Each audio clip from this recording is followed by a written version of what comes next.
Miley Cyrus's Flowers there, and I hope you've had a blooming good day. And if not, that you can find something positive to take from it. You're listening to Joining the Dots here on Hospital Radio Glamorgan, and I'm Julie Kissick. I'm going to be bringing you an hour of what I hope will be interesting conversation as we creep quietly into July.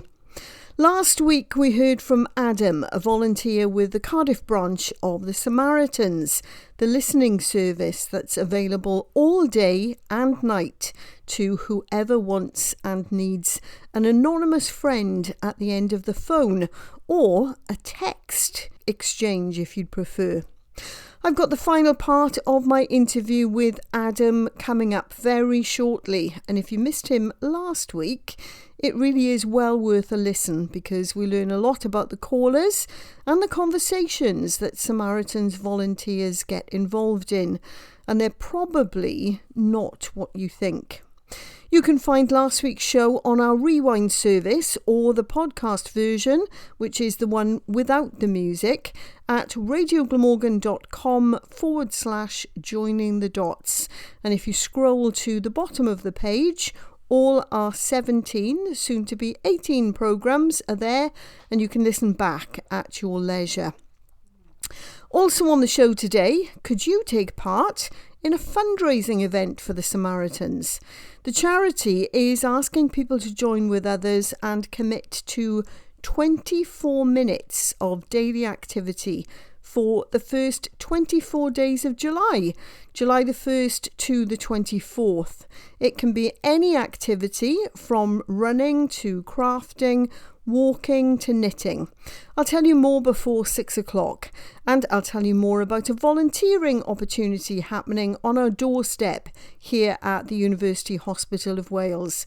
And as always, I'll have plenty of music for you, including today from Westlife, McFly, and this one from Ellie Goulding. It's Burn.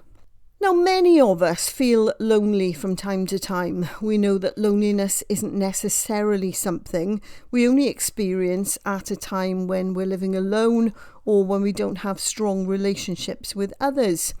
Big life events like death, relationship breakdowns, illness, or physically moving home or job can often leave us feeling isolated and ill-equipped to deal with our circumstances. And sometimes alterations that happen when things are much less dramatic or life-changing, perhaps seemingly minor changes in our domestic or work circumstances, changes to our routines, or seemingly small shifts in who or what is around us. They can all impact the way we feel, and it can mean that we lose that sense of connection that keeps us feeling grounded. While many people associate the Samaritans with suicide prevention, and that's a significant part of what they do, volunteer Adam told us last week that there's no typical user of the Samaritan service, and there's no one event or topic that people call about. But he did say that loneliness was something he'd heard a lot about from the callers who dial 116 123 to speak to a member of the Samaritans team. It's a huge problem. Many people feel lonely and isolated. Sometimes, as I said earlier, for very real, obvious, clear to everyone reasons, but sometimes not. As you say, loneliness can spiral. For some reason, you may decide to withdraw yourself from a situation because you've had a bad experience or a bad conversation, or there's someone at the day centre who you really don't like, so you don't go. And then that makes you feel more cocooned in your own world, and we've all pushed people away at times in our lives for reasons we thought were good. But before you know it, you can find yourself in a situation where there's no one, and that's really, really difficult. And the other thing I think I hear quite a lot is people who say, "I'm really sorry to trouble you. I'm really sorry I've called. There must be someone who's in more need of talking to Samaritans than me." And quite often when you listen a bit more to those people, they're in that kind of situation where they've inadvertently found themselves or created for themselves a situation where they don't have people to talk to. Like I say, if it's a good conversation, you might be able to get them to the point where they think, oh, I might pick up the phone and ring that person who, I haven't spoken to, or I might drop them an email, or I might go to that club or pub or whatever that I haven't been to for a while. Because, sometimes people have the answers in within them that just need a bit of help facing it or admitting it to themselves. But not always. We don't have answers, and sometimes it is just a conversation where someone just wants to talk. It can lead to all sorts of things, talks about their lives and where they've been and, what they've enjoyed doing in the past. And that in itself, no fix, no answer, no change to their situation, but someone heard them for a while. And that's really powerful, isn't it? That's really powerful. Yeah. Because when you feel as though you've been listened to, you don't necessarily need people to solve anything for you. But when you've been listened to, that. Yes. I think in terms of your own self-esteem, that makes you feel validated, and yes, that's a really important thing for us as human beings, isn't it? Absolutely. And like I say, we don't give advice, but we do sometimes say to people, what you're dealing with is really difficult, but you're doing really well. How you're coping with whatever the situation is really impressive. And again, probably no one has said that to them for a while. It's a small thing, but if that helps to lift someone's spirits, put them in a slightly better mood than when they first picked up the phone, then it's got value for sure. So before we finish, 2 things. Would you encourage people to pick up the phone if they feel that they need someone to talk to, or even they want someone to talk to? I work in an environment where there are lots of young people. When I say need, lots of them say to me, I don't need to do it, but I want to do it. And I think, okay, well, regardless of whether you need to or you want to. Another thing is, what about people who maybe have listened to this conversation and thought, perhaps I need to volunteer? What's the process? So to the first one, I would say to anybody who finds themselves in a situation that they think is a moment of crisis, and you can define that, as I said earlier on, anywhere on the scale. If it feels to you that you're not coping well and you really need someone to listen to you, then that's why Samaritans are there. 116 123 24/7. In the evenings are available on online chat on the website at samaritans.org. Call us. And if you speak to a Samaritans volunteer and it helps you, that's great. If it doesn't really work for you, or you're not able to speak, or you don't feel you've had the kind of support you need, you can call us more than once. As I was saying earlier on, because of the way the system works, we don't know who you are. There's a very slim chance you'll speak to the same volunteer, but call as often as you need to. So and don't think that you're not the sort of person who calls the Samaritans, because even in my short number of months as a Samaritans listening volunteer, and we said it earlier on, there is not a typical Samaritans caller. So call. And in terms of anyone thinking about volunteering, I should say that the group of volunteers that I work with in the Cardiff branch, and last weekend we did Pride in Cardiff, so I met some people from the Bridgeon branch, and I know some people from other branches. There are amazing people from all sorts of walks of life, all sorts of ages, all sorts of experiences. I'm learning a huge amount from them. So again, don't think that there's a typical Samaritans volunteer. Honestly, all kinds of people, if you've ever given it a moment's thought, I'd encourage you to give it a bit more thought. Go on the website, have a look. There's an inquiry process that doesn't commit you to anything at all. Noon will get you to sign a form and sign your life away, and before anything happens you'll have an opportunity to come and meet other Samaritans volunteers and see whether it's the sort of environment and whether they're the sort of people you think you could spend some time with, because you do have to spend time with them. You do have to spend 3 hours on shift. Sometimes there's only a couple of you, so you're looking out for each other, and in between calls you're checking up on each other. It's a team effort, even though the individual conversations are private and one-to-one. Like I say, I'm always learning. But I'm so glad that I finally took that decision to fill in that form on a website and go through the process. Yeah, there were volunteers who've been doing it for 20, 30 years, who I am in awe of, that level of commitment. But to have access to people with that experience and to be able to learn from them is just brilliant. So in terms of what you can do as a Samaritan's Listening volunteer, and you don't have to just be listening to callers. There's fundraising and outreach and all sorts of other things, and running the branch and looking after the building, all voluntary. Everybody who does it is a volunteer. So all kinds of different things you can do, but it's rewarding in itself, and it's also rewarding for what it does for you as a person. So physically calling the Samaritans on 116 123 is just one of the ways of interacting with them when you want to let someone else in about how you're feeling. The charity is also trialling a text service, and some of the branches are open for people to visit. Their social media platforms are also a hive of activity, and from Wednesday, which is the first day of July, they're asking people to commit to 24 minutes of daily activity for the first 24 days of the month. It can be any activity from running to crafting, knitting to walking.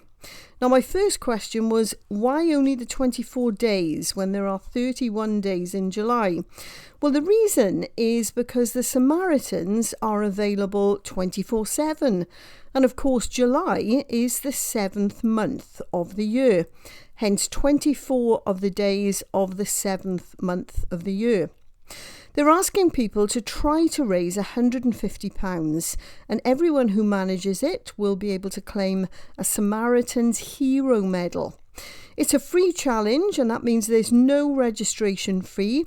So if you fancy doing something positive in July and raising some money for a fantastic charity, do check the details out on the Samaritans' social media pages and also on their website. And if you're someone who wants to do a virtual marathon, Samaritans have run Samarathons over the course of the last few years since COVID. That's also something that you can do to raise funds for them. And if you're local to Cardiff on the 24th of next month, the Samaritans volunteers will be at Cardiff Central Station, marking the end of the challenge. So do stop and say hello. I'm really heartened to say that we had a great response to the interview with Samaritans volunteer Adam last week, which is lovely to know, but more than anything, what I hope it did is it offered everyone hope, because that service has been a lifeline for so many. And if you need someone to talk to, please remember that there is always a Samaritans volunteer willing to listen. And I mentioned last week that the Samaritans website has details of some of the branches where face-to-face conversations can take place. I'm told that Cardiff isn't actually one of those, and I'll find out whether any of the others in South Wales do offer that service, and I'll come back to you. Now though, there's the best boy band ever playing, in my opinion anyway. It's Westlife, and What About Now? Well, some really good news to report, because on the Radio Glamorgan website over the last few weeks, we've been carrying the story of the appeal that Cardiff Food Bank made, because their shelves were bare and they were concerned that the people who relied on them most would have to go without food. The food bank posted their plea for support on the 15th of June. And it said they were very worried because they'd never seen the warehouse so empty. And for the first time ever, they were out of crucial items such as long life fruit juices that make up their 3-day emergency food parcels. Every week in Cardiff, volunteers run 12 food bank sessions across the city where people in crisis can get the support that they desperately need.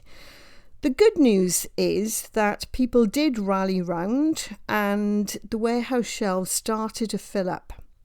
And this weekend came some even more substantial help because the heavy metal band Metallica returned to Wales for the first time in nearly 30 years. They played the Principality Stadium. And ahead of the gig, they donated £20,000 to the food bank, which equates to around 9,000 meals, which is brilliant news. I think I'm going to have to find a suitable music bed and a sting maybe, and make this a regular part of the show, because we all need to hear some more good news, don't you think? That was Pharrell Williams and Happy. And before the infomercials, you heard Westlife and What About Now and McFly and It's All About You. And if you were lucky enough to see McFly in Cardiff over the last few weeks, I'm very jealous. And it really is all about you here on Joining the Dots on Hospital Radio Glamorgan, because our vision for this show is that it offers all of us something positive and potentially something actionable, so we leave it better than we found it. We're 18 programmes in, and whether this is the first time you've joined us or you've been here from the beginning, and big shout out to my dear friends Jack and Tom, who've become regular listeners, and to my dad, whose commitment has waned a little bit in the last few weeks, but I think he's caught up now and he's back on track. Always nice to know there's a few familiar people listening. But ultimately, this is a programme about connection and community, and everyone is welcome. Luke Coombs and Fast Car and No Doubt and Don't Speak here on Hospital Radio Glamorgan. We're definitely not going to take the latter literally. Now, Friday was Armed Forces Day, and there were lots of activities taking place all week to mark the event across the country. At the Senedd in Cardiff Bay, Army reservists hosted their employers at a reception. And the event gave those employers a first-hand look at the skills, the leadership and the personal development gained through military service. Abisha Jayan of 2353 Ystrad Mynach Squadron, number 1 Welsh Wing of the RAF Cadets, explained what benefits she'd taken from being a cadet. I think the best thing about being a cadet is that I've had the opportunity to explore a lot of my hobbies. So I had this interest in cybersecurity, and the Royal Air Force actually funded for me to go to the Royal School of Signals and go do a course there. So I now have my phase 2 training complete in cybersecurity. I've learned that I can be a better person than I expected. I've learned that I can be more patient than I give myself credit for. There are some cadets that can be challenging as they come from different backgrounds, different walks of life. And I've learned that patience is something that you develop. It's a skill more than anything. It's not something you're necessarily born with. Being a cadet has certainly taught me that. Gaining that patience, flexibility and adaptability that comes from parade night to parade night, that is a crucial skill that I'll carry on towards my careers. Justin Timberlake's Mirrors here on Joining the Dots on Hospital Radio Glamorgan. And some news now about a volunteering opportunity. Adam extended an invitation to anyone interested in getting involved with the Samaritans, and suggested exploring lots of options that are available because they are many and varied.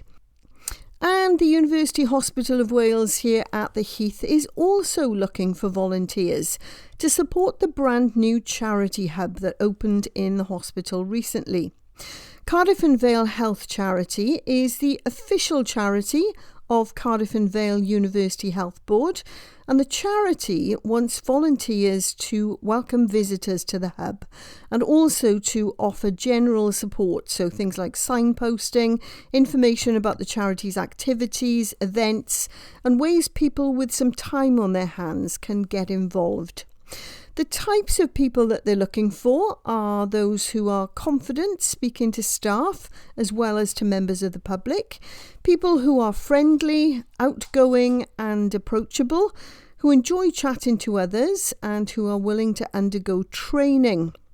Volunteers are going to need to be available for a 2-hour shift once a week, and the shift times will be between 11 and 1. And they're looking for a commitment of 6 months. Only adult volunteers for this one, so you do need to be 18 or over, and full details are available on the website. That's cavuhb.nhs.wales, and I'll also link to the details on the Joining the Dots webpage at radioglamorgan/Joining the Dots. And just like that, we're almost at the end of the show. Thanks ever so much for your company. Do join me again on Friday if sport is your thing. I'll have all about sport here on Hospital Radio Glamorgan at 6 o'clock on Friday evening. That's your weekly sports hour-long roundup. And of course, I'm back again next week. But here's James Blunt to play us out. This is Bonfire Heart.